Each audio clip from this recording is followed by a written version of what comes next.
In this video, I'll show you how to get and find Cash App bank statements. By the way, if you run a business, Cash App probably isn't the best option for you, but I'll explain more about that later in the video.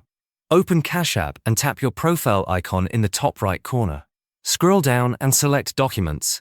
Inside this section, you'll see your available bank statements organized by date, including details of deposits, withdrawals, payments, and other account activity. Cash App is decent, but personally, I prefer MoneyGram for day-to-day money transfers, especially if you live in the US or Canada.